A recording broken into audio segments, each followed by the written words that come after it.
All right. How is everyone? Hope you can hear me. Let's give people a couple minutes to join in.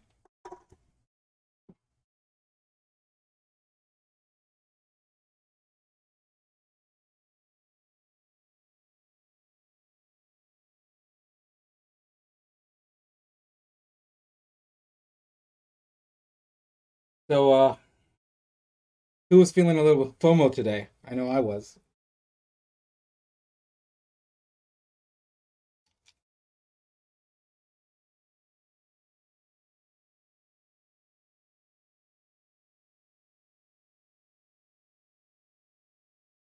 All right. So let's see. We've got Hi Tatiana, hi USMC, Bulangwa Shah. I don't know how to pronounce the QUA.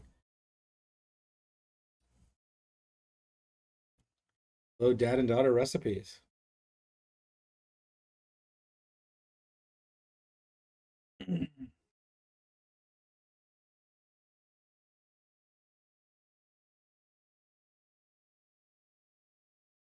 All right.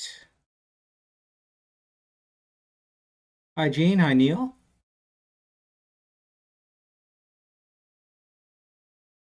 Let's just give a few folks a couple more minutes to join. Let me send a little reminder out. The live stream is starting.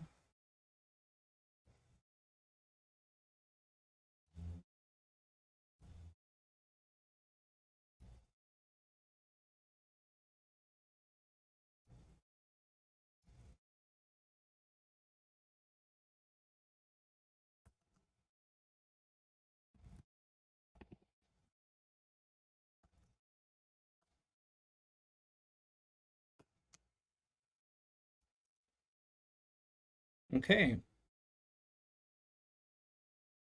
Let's go ahead and get started. So, I want to thank everybody for coming to the webinar.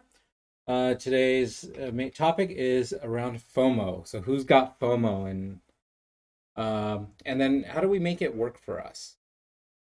I know I've been caught by FOMO. It still happens to me, and knowing that, I've had to kind of adapt and create techniques or processes to um, deal with that, and I'll go through a couple of those things in this. But for those that are kind of new to this and are wondering what is FOMO, we'll cover that. So quick thing about it, and a quick little introduction. Uh, so at Momo, it's an education focused company, and our goal is to build better traders. I'm Spectre, and I'm a momentum trader primarily, and so I don't do a lot of swing. If it's maybe got momentum for the swing and may move quickly in a few days, I might swing. But overall, it's mostly the momentum intraday. Been trading for God, I don't know how many years now, and well over 10,000 hours of looking at screens, and that's kind of how I've learned to anticipate how things are going to move. Um, I publish a daily watch list at around 9 a.m., sometimes a little bit later. Um, we've also launched a 2-hour trader program, which is focused on how to trade 2 hours a day using the watch list in our processes. And then also want to say thank you to Black Box Stocks for an incredible tool. I use their option flow scanner and their dark pool data to help with trades. So let's move on. Quick disclaimer. So, regarding the webinar, we're not providing financial advice. We're sharing our opinions only on how we approach trading. Trading is risky, and you can lose more than your capital. And then any past performance that's shown is not indicative of future results. And any of the content that Edimomo provides, there's a terms of use link that you can see in the video right there. Also, we've made some previous webinars that you should check out. One is discovering your trading process, and I'll mention a little bit about that in a couple minutes. And the power of 1%, which is also related to having a trading system. So you can check that out at edimomo.com/webinars. Okay, let's get into it while you're here. Got FOMO, okay? We get it. Everyone gets it. I get it. I'm sure you've gotten it more than once and lost money to it, right? And so what's the problem with FOMO, right? The big problems are it's generally bad risk reward trades, right? When you get that FOMO feeling like you got to get in. Um, so FOMO stands for fear of missing out, right?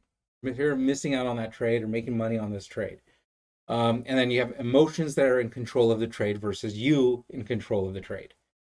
And a lot of times when you're in with FOMO, it's often the worst possible entry, right? Not always, but it can definitely be bad. And I would say if I was to characterize FOMO as a supervillain, it would be the destroyer of accounts, right? Because it's a great way to wreck yourself, and especially when I know one of the problems I've had is where the move is been going, and and you're just like, okay, I think it's already moved like 8 points from support, and you're like, okay, it's got 2 more points in it.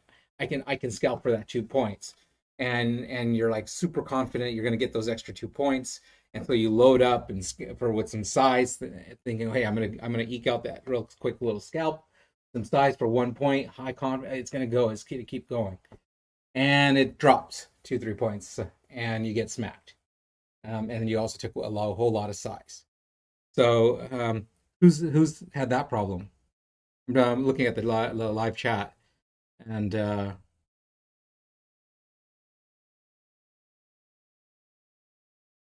seeing if anyone has a story or anything to share about that.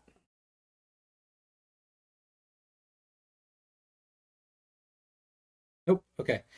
So so I've actually blown up accounts because of a FOMO move, and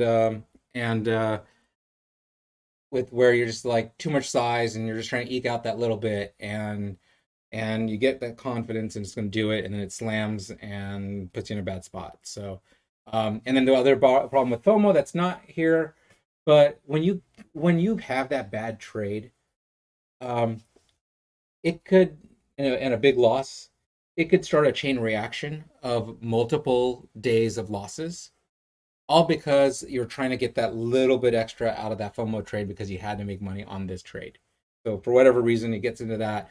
And it's not just the bad about losing money on that one trade, it's the psychology and you getting off your game that FOMO can create.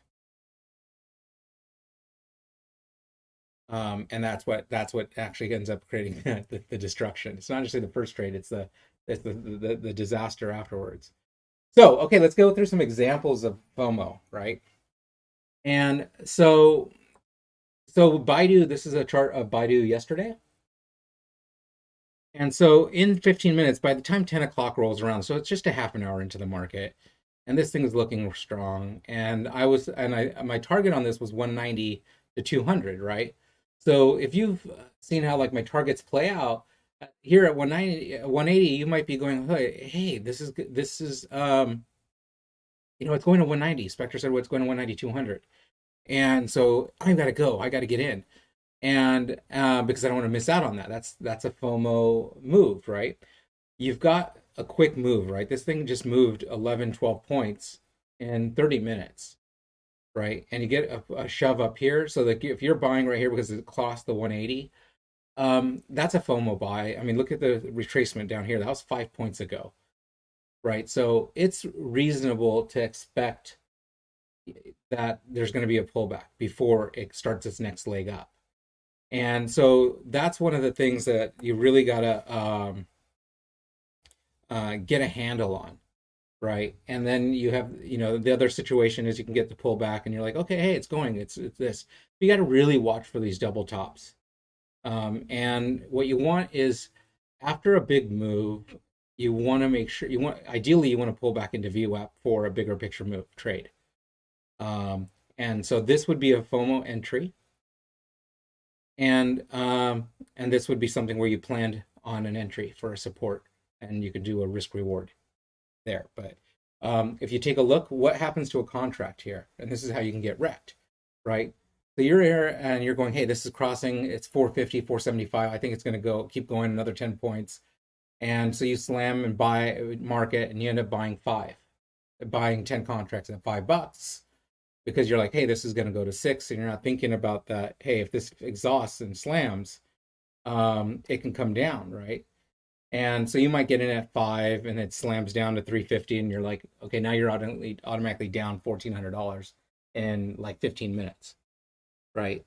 I'm sure everyone's done that, and I know I have.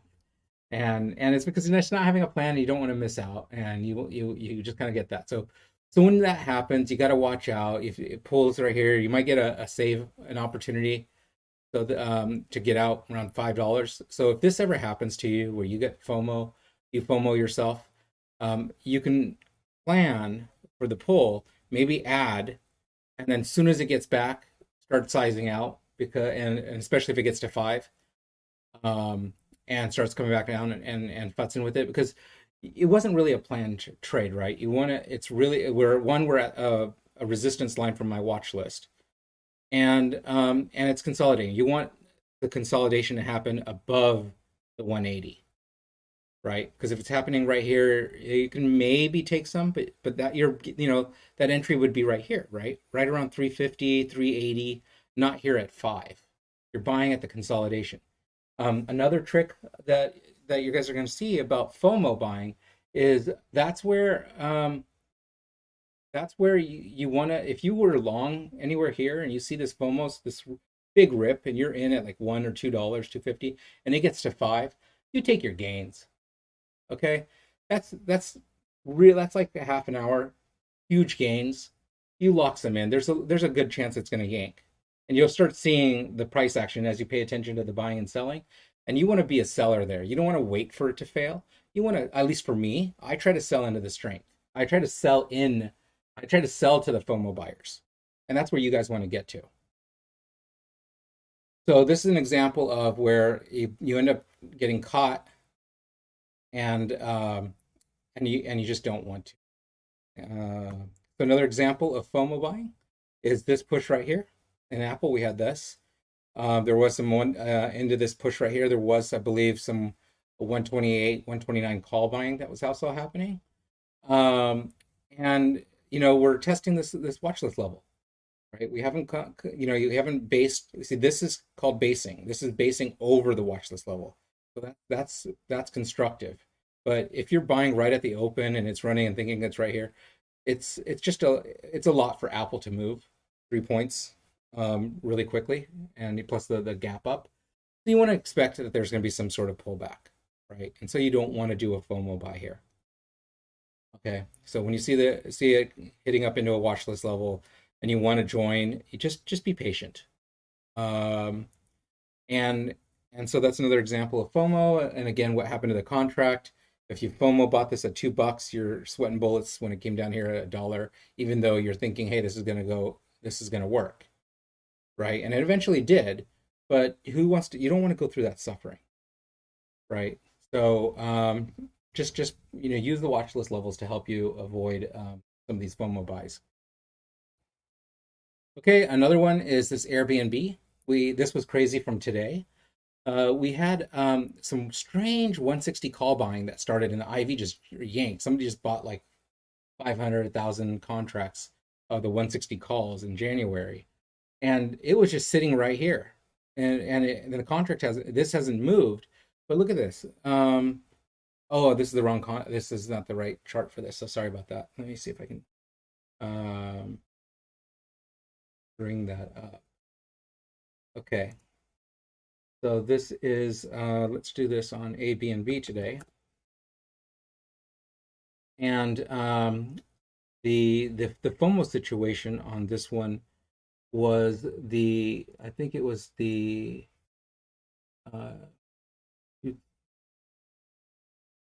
160 calls for this was 210115, if I remember correctly. Let's see. Yep. Hey, look at that. That worked out nice. All right. So here's what the craziness was. See this right here? This topping? This was right here. But suddenly somebody slammed the calls right here. stock hasn't moved. Stock's right here. And then by the time it got to 15, right in this area, that's when it finally pushed. And one thing that I noticed was when it got to 142, the contract stayed at 15. They weren't going up, right? And so if you ever see this kind of a situation and you see a top like this, and the ticker's moved, but the contracts aren't moving, it's a hint to get out. Right? So that's another situation where you might get FOMO going, hey, there's all this buying. If it clears the 142, we got another 20 points because they're buying the 160 calls. Maybe it's going to keep going. Again, you can use the watch list right here, the level right here, as an indicator to kind of go, hey, I might, until it clears that and turns into support, you might not want to get in. And also, guys, if it was $9 right here, and it spiked up, you can maybe get some here at 11 or 12, but don't be buying up here at 40, like 50, $15. That's 50% premium over where it was just a few minutes ago. Okay, that's if you ever like feeling that and like, oh, I got to get in, just look, what were they paying 15 minutes ago? And how much has it moved? And hopefully that'll go, hey, you know what? I'm not going to be an idiot and buy at 15. Okay. And that's another example of where you see this FOMO, you see this thing has just moved a huge bunch. This pushed. Last time I've seen something like this happen, it was in TSM, and it actually ended up going, but it didn't do it till the following day, if I remember correctly. So they had to yank back. And so this pulled all the way back down to 10, right? So if you make a plan going, hey, it's going to come back here, and I think it may go, we can buy on this dip right here, possibly for a gap up this way. But you want to be a little more patient. All right. Now the interesting thing here is even though Airbnb came down, lower than this $9 area where it was up here, the premium is still higher, even though it's lower at a price. So that's something that to pay attention to. For just a side note. All right, so let's go. Okay, what are the causes of FOMO? Okay, so one of the things I've noticed is when you don't have a consistent profitable trading system, right? You don't have a book of trade setups that you want to trade, right? So you don't have that profitable trading system, and so if you don't, you're kind of always chasing dollars, right? And you're instead of chasing process. And so if you're kind of like, one way to look at this. Oh, I'm sorry, I didn't switch the slides. Okay, so I'm just right here on this. What causes FOMO?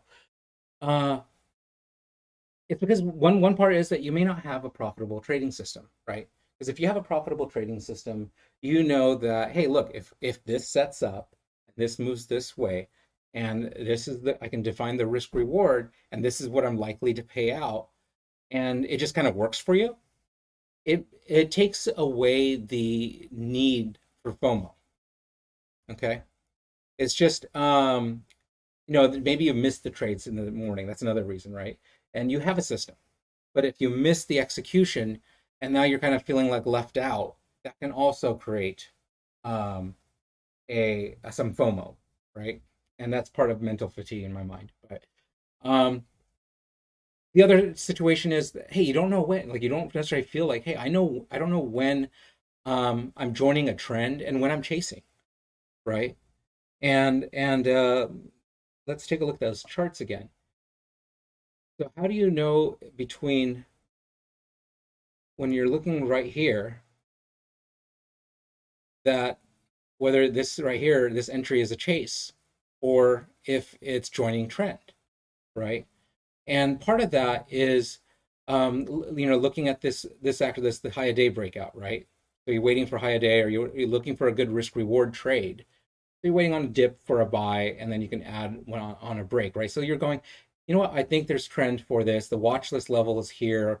You have supports right there, and there's potential, right? There's room to the upside, right? Because we're here and we're looking at the watch list level, and it's saying, hey, there's 142. I got some room upstairs. So if there's some room, to the next resistance level, then you might be joining trend. Okay. So that's the thing, knowing when this is trend versus slam up here, that's FOMO, right? It's done a big move and you're like, okay, I got to get in. I got to get in because it's going to go to the moon. And meantime, it rejects and slams down. So that's one of the things to learn is the this is this may be a FOMO buy right here, but and then so what I try to do is say, hey, buy on a retracement, because it's not the best risk reward, so you want to try to get in as cheap as you can. So that's another cause. Another thing is situation is where there's bad behavior, that's positively reinforced, right? And what I mean by that is, let's go back to this chart and let's just say that you took the same trade. Let's take a look at this chart again. And let's just say that you got in right over here. Okay. Let's say you got in right here or right here, chase and the risk reward isn't necessarily great, but you got in, it dipped, you sized in, you got in, and it scalped up to here, and you got this leg right here with some size, right? The problem is with that is the risk reward, right? The reward was right here. If your risk down here or to the support down here, if it failed for whatever reason here, you could have got hurt, right? It could have slammed. And so to me, the risk reward isn't great to be entering here. Right. And now, but it works, right? So this time it works. And so you're like, hey, that's awesome. I just made a bunch. So it came down here. And now you're like, okay, it's going to do it again. Right. So maybe this time you got those 10 contracts and you made $500. And then you're like, okay, it's about to do it. It's pushed. It's about to go through for sure this time because it's just the way that it's moving. And you do a FOMO buy thinking this time it's going to work. And then you do the same situation, and then boom, now you're down 1,000, right? Because that's positive reinforcement here on something you're not necessarily, maybe you bought here and you sold here, or you bought here and it came up, but if you're doing kind of like these FOMO buys, it came back profit, and you can sell here, you might be creating positive reinforcement on something that's not the best thing to do, right? Sometimes it'll work, but eventually it's going to come back and bite you, right? And sometimes I talk about how the worst $10,000 you can make is on a FOMO trade, because it's going to lead to 20,000 to 40,000 loss next time you do it, and or if not that time, but sooner or later it's going to bite you. And so that's what I mean by the bad behavior. Another part is mental fatigue, right? So you've gone through, you've taken a couple of good trades, but you're not quite maybe at the dollar amount that you want, right? And so now you're just kind of like you got some emotion built in, and you're kind of like, I gotta make that extra $100, I gotta make that extra $1,000 or $50 to get to my round number I really want for the day, or something, right? And you're just you're tired, right? And you start not looking at or remembering to focus on the trade patterns and the trade setups that are part of your profitable trading system. Now you're just focused on, hey, I got to make that extra $100. So you're shifting away from your process and your system and moving back to P&L trading, right? And so because your desire and your need to make that extra buck outweighs good sense. And to me, that's part of that is because of mental fatigue, right? Where you've been sitting at your desk all day waiting for a trade, nothing's come, and then something's just like, okay, I can make money out of this. And it turns into like a why not, but that why not can slap you. The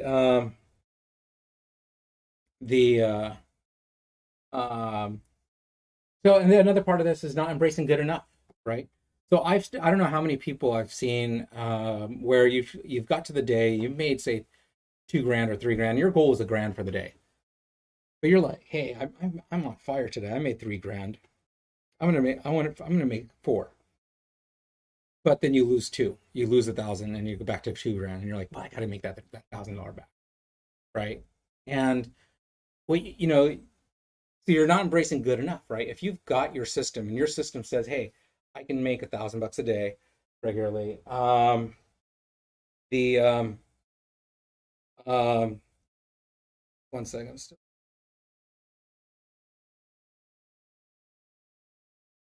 The Yeah, so it's not. It's I guess if you I guess this is not more of a solution, but it's if you're not embracing good enough for the day, you're not stopping it. You do over trading, and that fatigue and a number of things just come into it, and you overtrade and you end up giving up gains, and a lot of it is with FOMO because things have already moved, but you're just trying to eke a couple bucks more out of it. So embrace good enough, right? You did good work today. Be happy with it.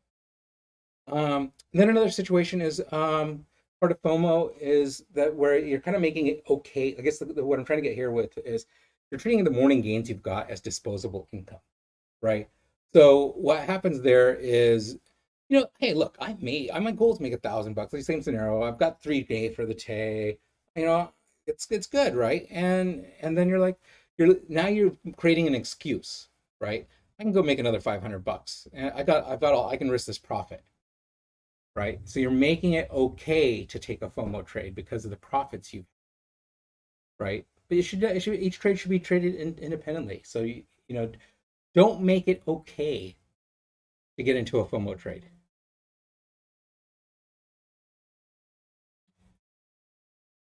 The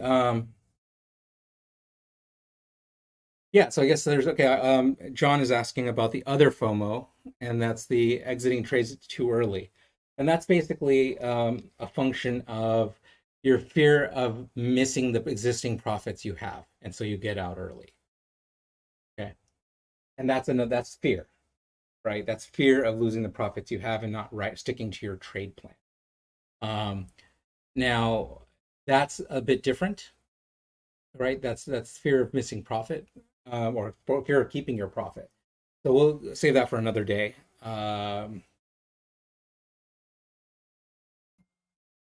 Okay, so let's go through some solutions, right?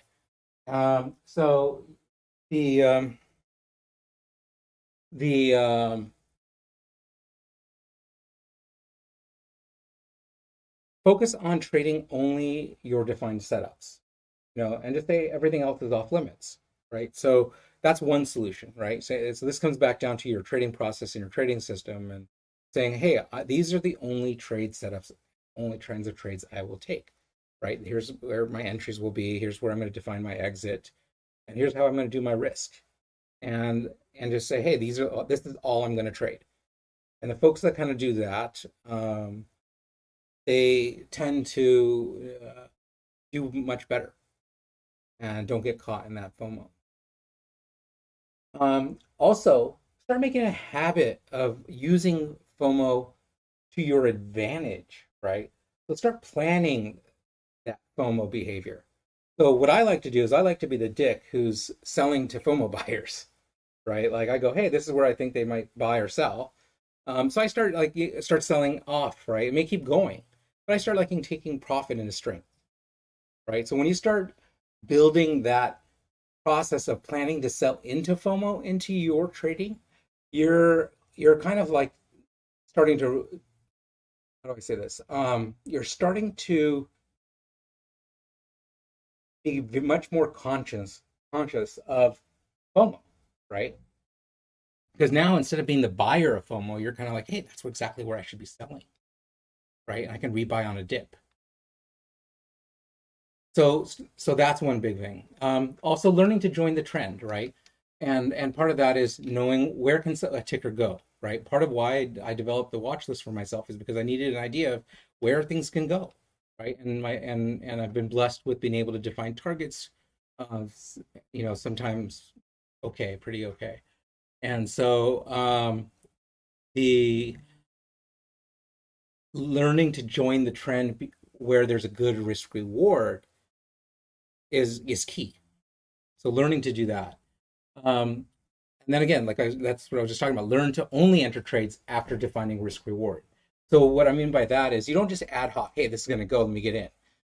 What you got to do is make it a core part of your trading process. Is that before you enter any trade, the first thing you do is, okay, what am I risking to? The next thing you do is, okay, what's the potential reward? Okay, does it make sense? Okay, it does. Great, then I can get in.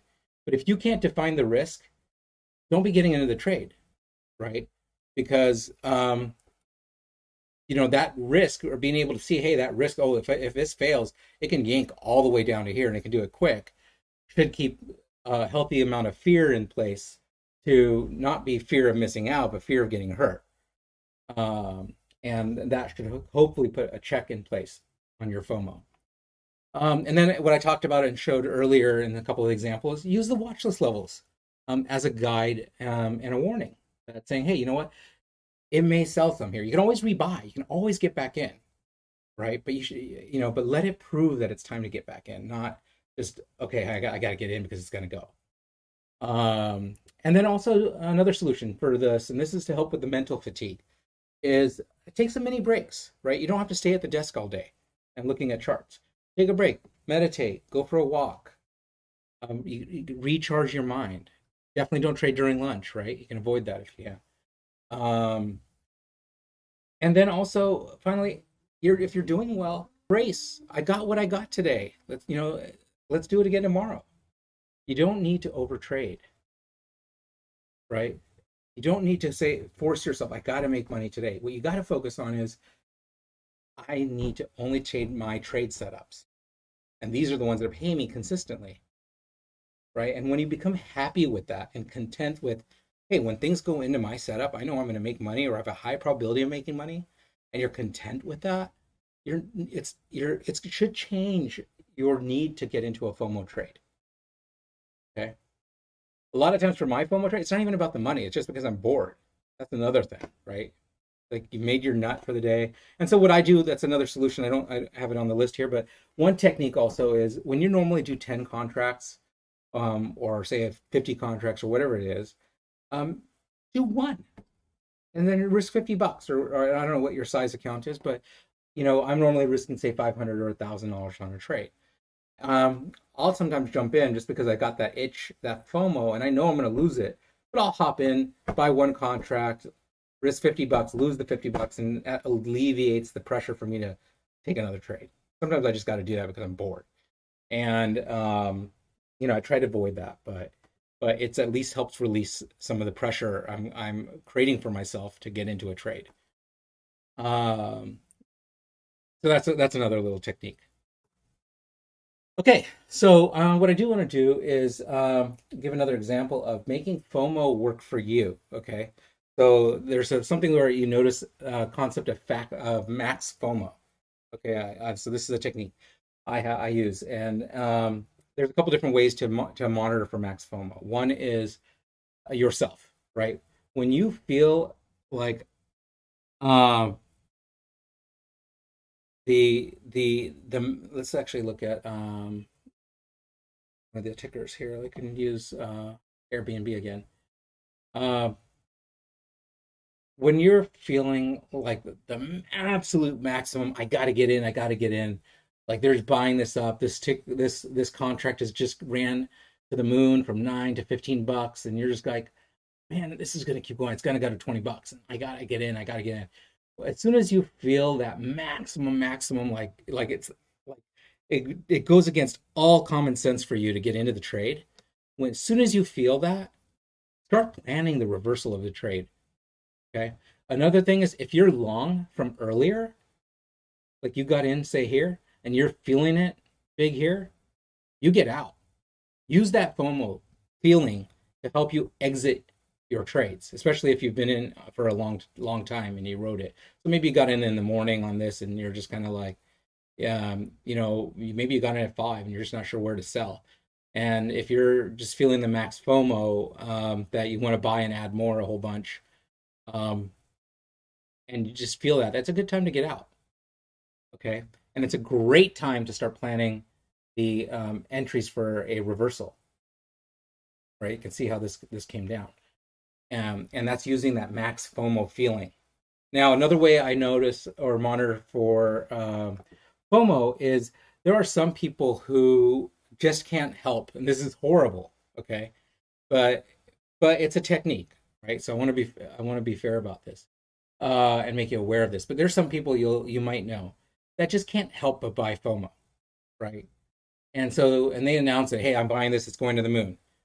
And you'll know they'll show up over time and in your trading world or circles. I use them.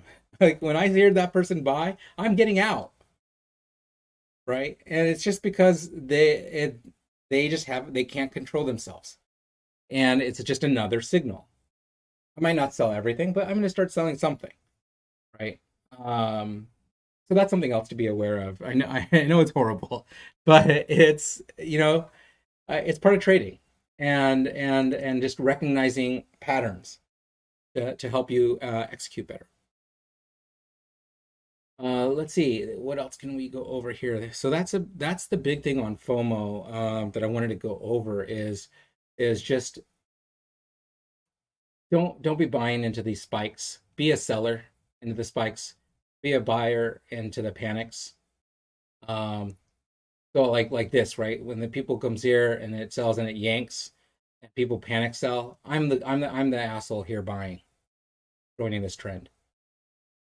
Um, because I want that panic buy, and you'll hear me sometimes anticipate those dips um, for entry, and post it in the chat rooms.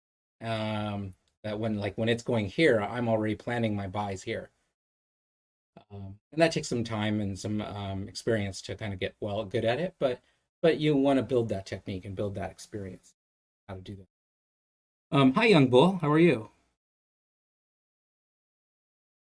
And so yeah, so that's FOMO. Any questions regarding FOMO, like and how you can make FOMO help you improve your trading?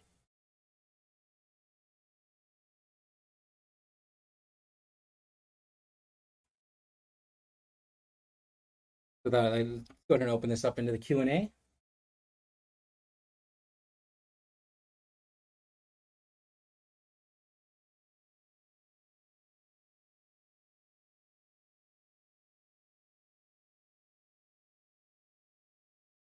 Okay, any questions? I just go ahead and type it in to the YouTube. The other thing we can do here is let me actually go over the buying the dip. You can chart the contracts. That's one way. The other one is um, yeah, you can see support here. You can see support here, right? So when it came down here, you can anticipate the support test, and you want to see if it's support. If it is, you can buy it, get long, and then risk to the support.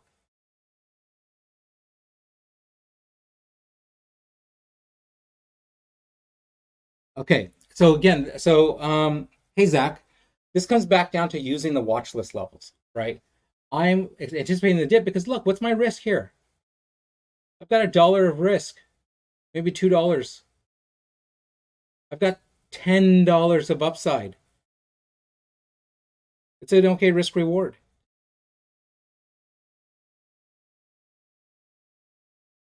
Because I've got a target. I hope that helps you. Because to me, it's all about risk reward. And you can actually take a small amount here and then add when it breaks high day. Buying dip means buying. Yes, you want to buy at support. You don't always know where that support is, right? Because this just moved right here. You don't know where the support is, and that's just coming through experience. Or you can start. You don't have to buy right here. You can buy when the candles start turning green, and you can define the risk right here. So even at 134, risking to 140, and you're risking to 2 points right here. You do the math for 140, 6 points risking 2 is still okay. 3-to-1 risk reward. I'm not. Am I watching volatility on contracts? No, I'm not, Young Bull.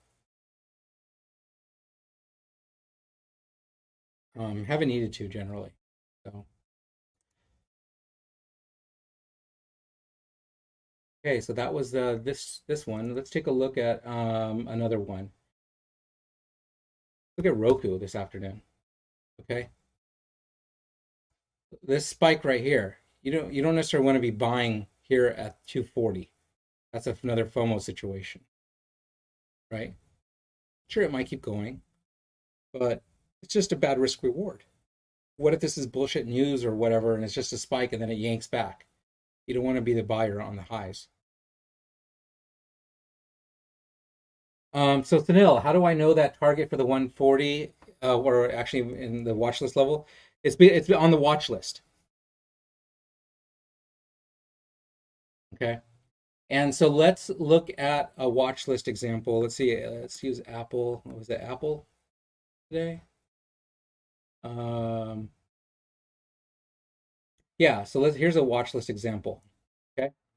So the resistance is up here, pushed over. You can see the red bar slammed, pushed, push, push, starting to break down. Right. So we can go, hey, it's not a bad risk reward. Let me test it for a short because it's been consolidating underneath the watch list level, and for this come down. The other thing is it's a fast move, right? This move up here, 3 points is fast. So got through, pushed, shoved into over a watch list level, slam back down. You can start going short, risking up to here and going down this way. Didn't quite get there, but the risk reward was okay. So the big thing is looking for double tops, right? Is another example. I think BIDU. Here's another one that was a crazy example from this today. So I was hoping for this 204, but you got to top. This is a toppy candle right here. See this reversal? It had a dip into this level, pushed up and over the 196 level. I was looking for it to go to the 204 next level, but 200. You got to be aware. 200 is a major sell point because it's a whole number. And so when you get a toppy candle and this, you can start going, hey, you know what? I'm gonna start going short. Or you can wait till down here and it breaks below VWAP and it breaks below here. And then you can say, hey, it pushed, came back, rejected. And then when it rejected this, you can start planning the short because now it's heavy and it's a gap down. The pattern is a gap up reversal. Anyway, there's a whole bunch of different patterns that you can learn, but that's what this one's set up to be, and we talked about it in. So okay, let's go through some questions. Okay, tomorrow, would you buy at a key breakout level or retest? So Apple on 128. Let's take a look.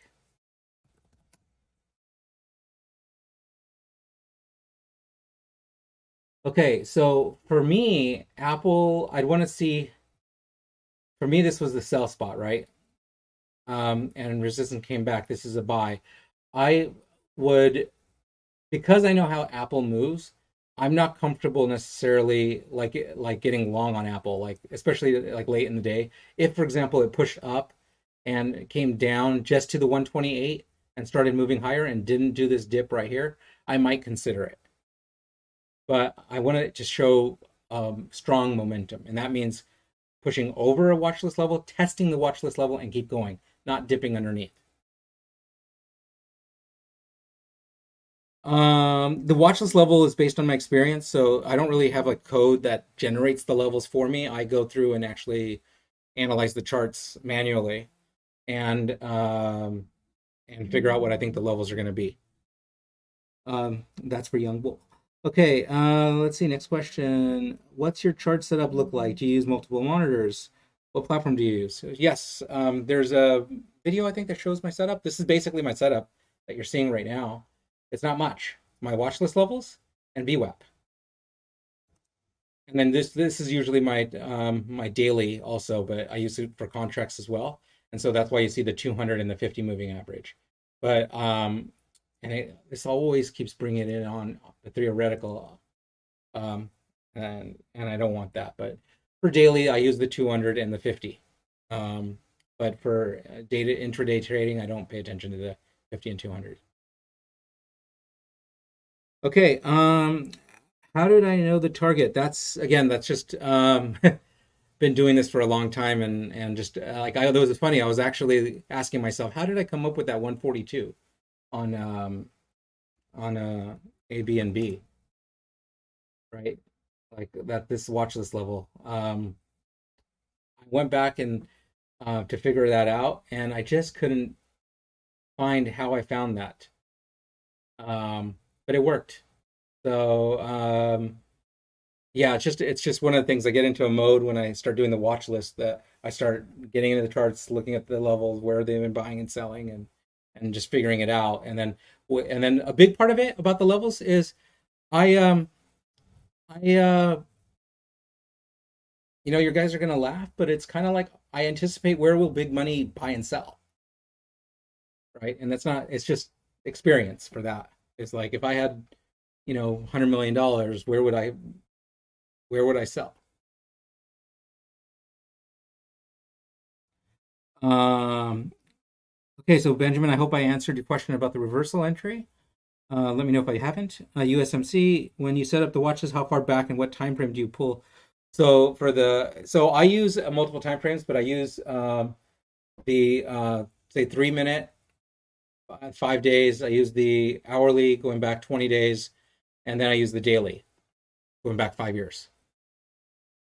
And that's just to give me an idea of the big picture.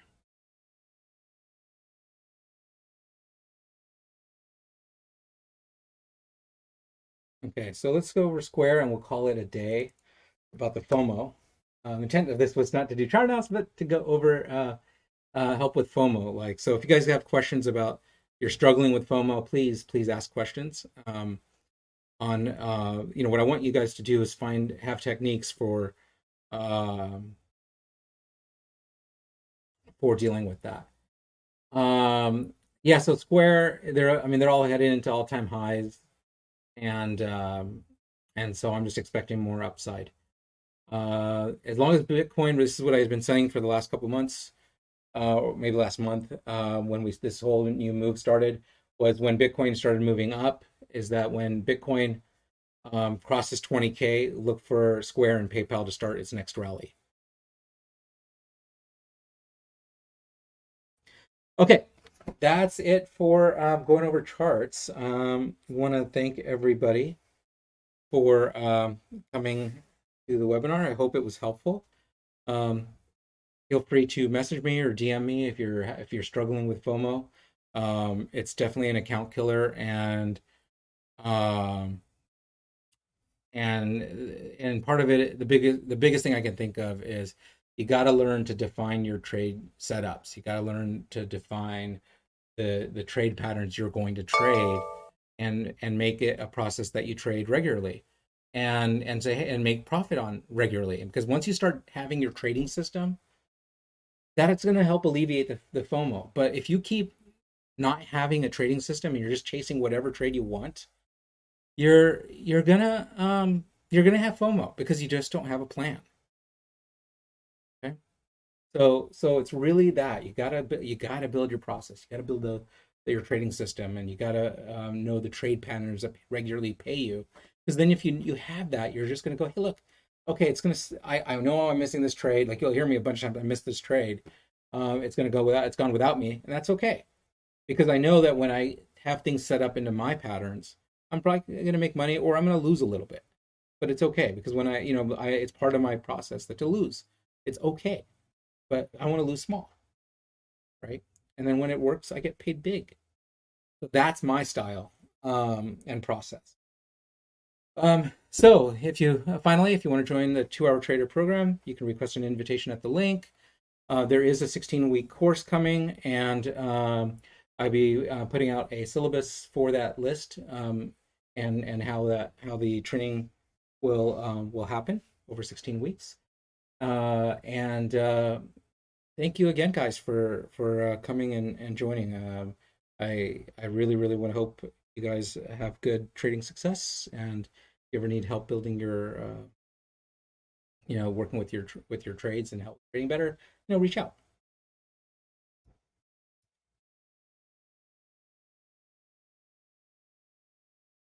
Thanks again, everyone, and I will